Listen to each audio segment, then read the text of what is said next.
have tried to uncover the origin of the name Shona, yet few have heard the legend whispered in the valleys of Mhondoro. It is said that long ago, when the Ndebele warriors swept through Zimbabwe during the chaos of the Mfecane, a great miracle happened. As the warriors raised their spears to attack, a thick, mysterious mist rolled in, and when it cleared, the villagers were gone. The Ndebele called them the people who disappeared. And from that day, the word Tshona, to sink, to vanish, became Shona. Long before roads crossed the valleys of Mhondoro, and before the sound of iron wheels echoed along the Mhute River, there lived the people who would one day be called Shona. In those days, the land was wild and rich, its hills blanketed with musasa trees, and the songs of birds that seemed to carry secrets from the ancestors. They were the people of Chief Mashaya Mombe, the lion of the Mhara totem, and Chief Chivero, the proud Mhofu, whose lands stretched toward the west. To the east lived Chief Nyamweda and Chief Ruizi, keepers of the high ridges. And to the south, Chief Nherera, Chief Mupawos, and the wise Tonga chief, whose knowledge of rivers was said to come from the spirits themselves.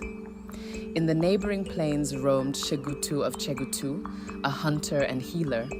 The people of these lands farmed, traded salt and beads, and spoke softly of the spirits in the rivers and trees. But the world beyond was changing. A wave of war and wandering, called the Mfecane, was sweeping northward from the deep lands of KwaZulu. Out of that turmoil came the Ndebele, fierce warriors once under the command of the great Mzilikazi, who himself had fled the ruthless might of Shaka Zulu. These warriors were like a storm that never rested. They moved across rivers and mountains, their shields glistening like black stones in the sun, their songs heavy with battle. Wherever they went, they fought and conquered, not for land alone, but for survival. One moonless night, word came to the Zezuru villages near Fort Monduro that the Ndebele were marching north, burning everything in their path. Smoke could be seen on the horizon, and drums carried messages faster than the wind.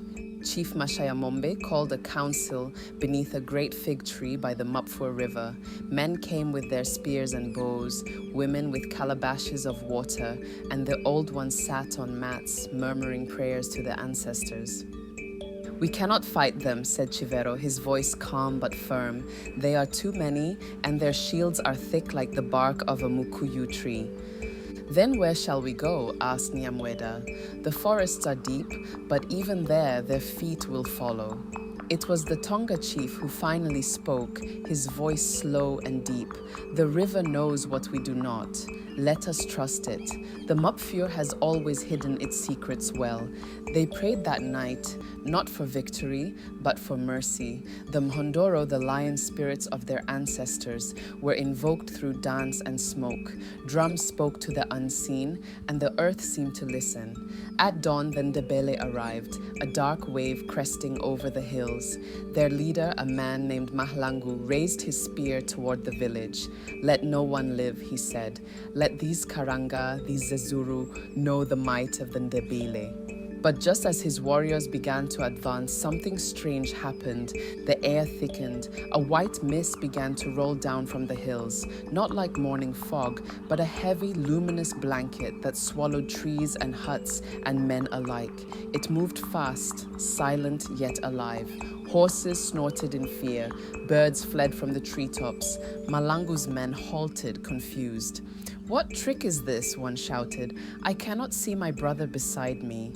The mist deepened until the world turned into a white void. In that moment, the Zezuru seized their chance. Guided by the Tonga chief and elders, they slipped quietly into the forests along the Mhute. Mothers carried their children on their backs, their feet barely leaving prints in the damp earth. The river's whisper covered their passage. When the mist finally lifted, the Ndebele warriors found only empty huts and dying fires. The village had vanished. Mahlangu stood in disbelief. "Where are they?" he demanded. "They are gone, Commander," one of his scouts replied, trembling.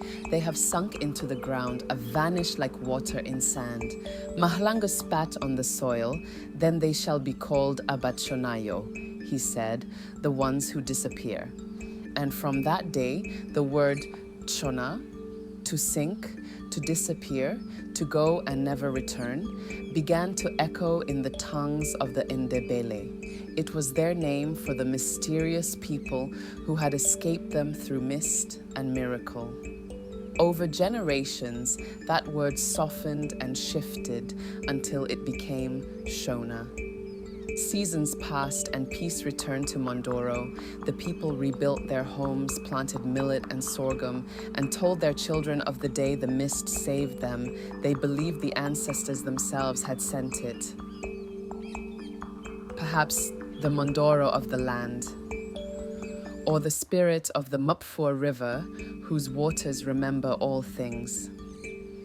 Each year, when the rains came and mist rose again from the valleys, the elders would gather around the fire and whisper, "Do not fear the fog. It carries our story. It carries us." Years later, the land saw new faces, men with pale skin, iron tools, and tongues that twisted the air into strange sounds. They came with wagons and flags, saying they were builders, traders, and seekers of gold. They crossed the same river that had once hidden the Zezuru, and they gave it a new name, Umfuli. The Ndebele, who still roamed nearby, called it Mfuleni, while the locals, never forgetting, continued to say Mupfure, one river, three names, each holding a piece of history like stones in the same stream. And just as before, the land trembled with conflict, this time not between Ndebele and Shona, but between the Shona and the newcomers who sought to own what could never be owned, the soil, the water, the spirit of the people. Yet through it all, the memory of the great mist endured. Whenever battles raged, when crops failed, or when foreign rulers demanded labor and tax, the people would speak softly. "We are the ones who disappear. You cannot destroy what you cannot find." Decades turned into centuries. The story of the mist and the vanishing of the Zezuru became legend, passed from grandmothers to grandchildren under the same fig trees. Some said it was only fog and luck. Others swore they had seen the ancestor shapes moving in that mist, leading their people to safety. One day, a group of young scholars from the city came to Mondoro.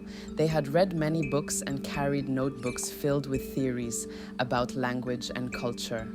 Their leader, a man named Tendai, asked the elders to tell them the true origin of the name Shona. The elders looked at each other and smiled. One of them, old and stooped but with eyes bright as a river stone, nodded and began to speak.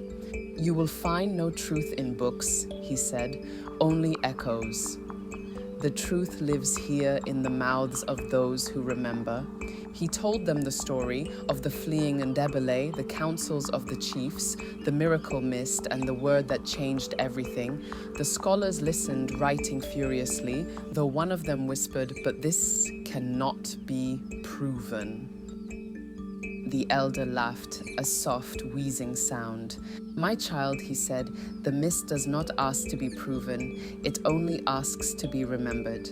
As the sun set over the Mhute River, the scholars packed their papers and thanked the old man. They promised to share the story, though some doubted, as scholars often do. But that night, as they camped near the riverbank, a cool mist rose once again, rolling through the acacia trees. It thickened until even the stars above seemed to sink into it. Tendai felt something brush past him, not a hand, not a sound, but a presence, old and vast, and in that silent living whiteness, he thought he heard a whisper, "Remember us. We are the ones who disappeared, and we are still here." When the morning came, the mist was gone, and the land gleamed fresh with dew. The scholars said nothing to each other, but each knew that something had happened, something that would never fit into words or footnotes. And so the legend lives on in the valleys of Monduro, between the lands of Mhara and Mofu, where the river still carries 3 names. When the fog rises, the people say it is the ancestors returning, not to hide, but to remind their children who they are. They are the people who disappeared, but they were never gone. This story is a mythic retelling based on oral traditions from the Monduro region of Zimbabwe. It should not be read as a verified historical record, but as a legend, a cultural memory that speaks to identity, resilience, and the mysterious bond between people and their land.